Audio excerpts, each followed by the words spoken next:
Welcome to back my channel Rangamati হেসেলে আপনাদের সবাইকে স্বাগত। তো আবার আমি রোজকার মতো চলে এসেছি রাঙামাটি হেসেলে আপনাদের জন্য একটা রেসিপি নিয়ে।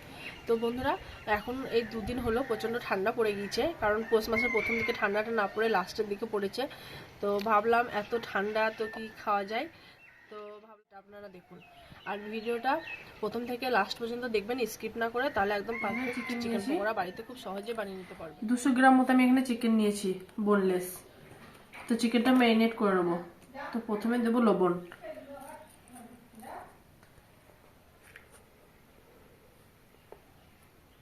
1 স্পুন দিচ্ছি গোলমরিচ গুঁড়ো,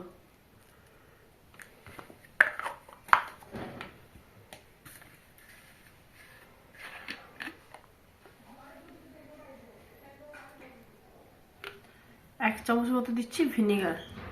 ভিনিগার যদি না থাকে তাহলে আপনারা লেবুর রসও ব্যবহার করতে পারেন। আর শেষে দিচ্ছি 1 চামচ মতো সাদা তেল।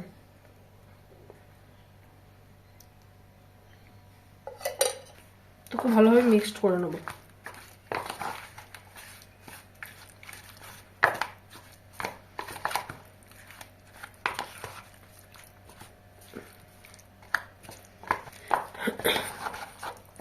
তো এটা ম্যারিনেট করে আমি 4 ঘন্টার জন্য রেখে দেবো, তাহলে চিকেনটা খুব সফট হয়ে যাবে আর ভিতরে পুরো লবণ টবণ সব ঢুকে যাবে।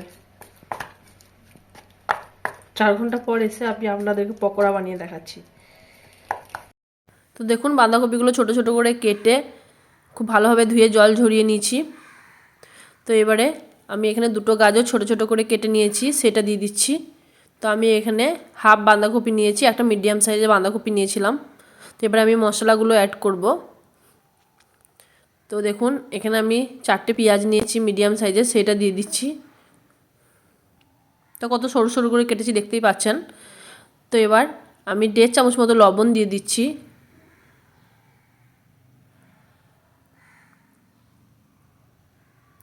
এক চামচ মতো হলুদ গুঁড়ো দিচ্ছি। দেখুন, লঙ্কা গুঁড়ো দিচ্ছি 1 চামচ মতো।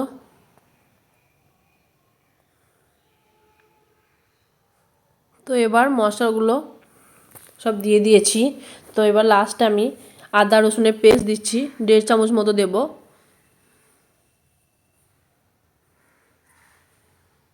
তো এবার মশলাগুলো খুব ভালোভাবে মিক্সড করে নিতে হবে পেঁয়াজ, গাজর আর বাঁধাকপির সাথে। তো আমি এখানে কোনো রকম জল অ্যাড করব না।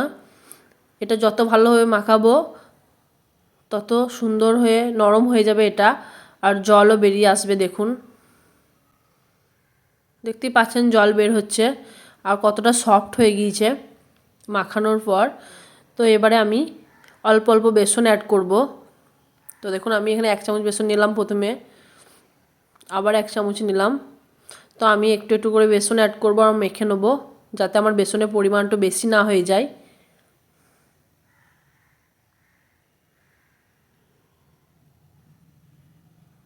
তো খুব ভালোভাবে মেখে নিচ্ছি, দেখতেই পাচ্ছেন।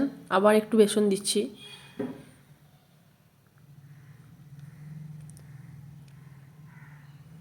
তো দেখুন, আমি এখানে 4 চামচ মতো বেসন অ্যাড করলাম। তো খুব ভালোভাবে মিক্সচারটা বানিয়ে নিতে হবে, বেসনের সাথে খুব ভালোভাবে মেখে নিতে হবে। আমার আরও 1 চামচ মতো বেসন লাগলো। তো দেখুন, আরও 1 চামচ দিলাম। তো আমি টোটাল আরও 2 চামচ বেসন অ্যাড করলাম। তো এখানে আমি টোটাল 6 চামচ বেসন অ্যাড করেছি।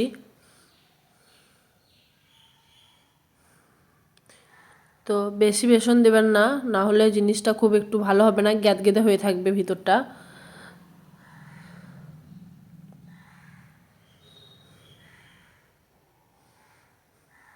তো দেখুন, আর আমি এখানে বেসন অ্যাড করলাম না।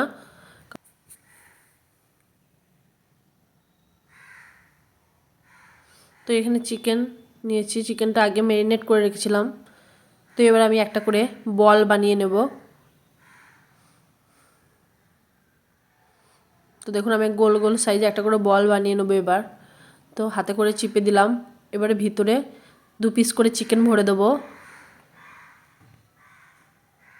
দেখুন, এবার আমি আবার গোল বল আকারে শেপ দিয়ে দেবো।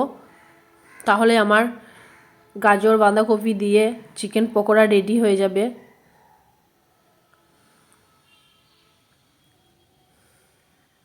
দেখতে পাচ্ছেন কত সুন্দর হয়েছে। আর সাইজটাও আমি খুব সুন্দর বড় বড় আকারেই করেছি, খুব ছোট করিনি।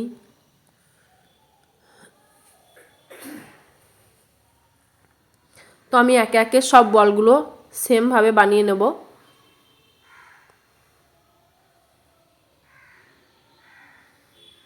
দেখতেই পাচ্ছেন। আর আমি যখন বলটা বানাচ্ছিলাম তখন আমাকে খুব ভালো লাগছিল বানাতে বলটা।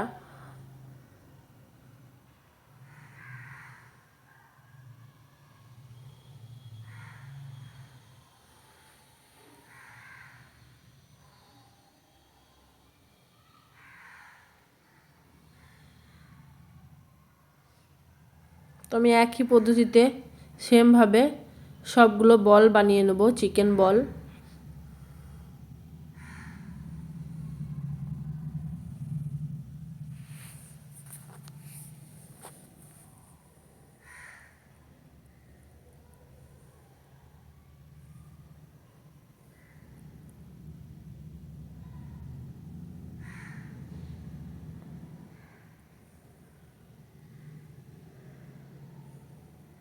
তো দেখতেই পাচ্ছেন বন্ধুরা কত সুন্দর গোল গোল হয়ে যাচ্ছে, কত সুন্দর শেপ হচ্ছে গোল গোল আকারে।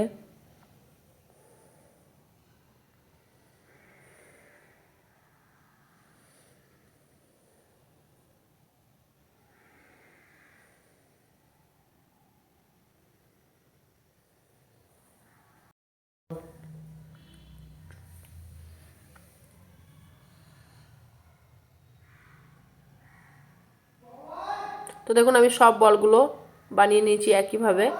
তো এবার ওভেনটা জ্বালিয়ে তেলটাও গরম হয়ে গিয়েছে। দেখুন একটা একটা করে বল আমি তেলের মধ্যে ছেড়ে দিচ্ছি এবার।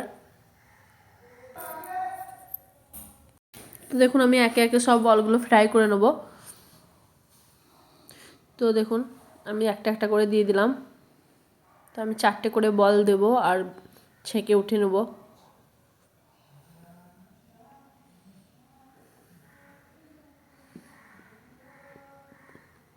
তো প্রথমে তেলটা হাই ফ্লেমে রাখবেন, তারপর বলগুলো দেওয়ার পরে আঁচটাকে ধিমি করে দেবেন। তাহলে আপনার বলগুলো উপর থেকে ক্রাঞ্চি, ভিতর থেকে সফট থাকবে আর খেতেও খুব ভালো লাগবে। আর যদি হাই ফ্লেম রেখে দেন তাহলে উপরটা পুড়ে যাবে, ভিতরটা কাঁচা হয়ে থেকে যাবে। আর বারবার উল্টিয়ে পাল্টিয়ে দেবেন। দেখুন কত সুন্দর লাল হয়ে গিয়েছে বলটা।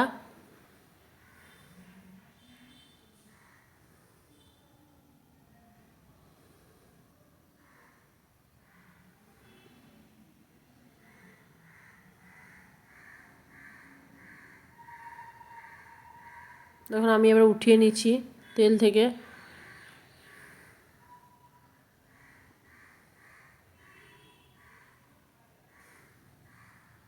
তো এবার ছেলেদেরকে দিয়েছি পরিবেশন করে। তো ছেলেরা খাচ্ছে দেখুন। তো এখানে সায়ন, স্বপ্না, ফেরদৌস, মনিরুল আছে। তো ওদেরকে টেস্ট করতে দিয়েছি কেমন হয়েছে। তো ওদের এত ভালো লেগেছে, ওরা খুব মন দিয়ে খাচ্ছে, দেখতেই পাচ্ছেন।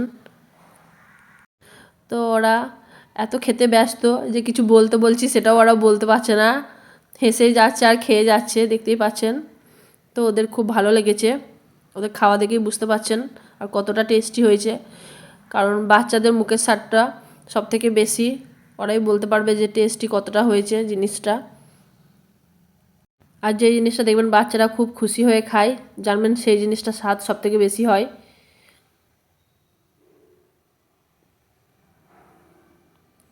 তো আমিও একদিকে খাচ্ছি, আমার ননদকেও বললাম খেতে, সেও খাচ্ছে, সেও বলল খুব টেস্টি হয়েছে খেয়ে।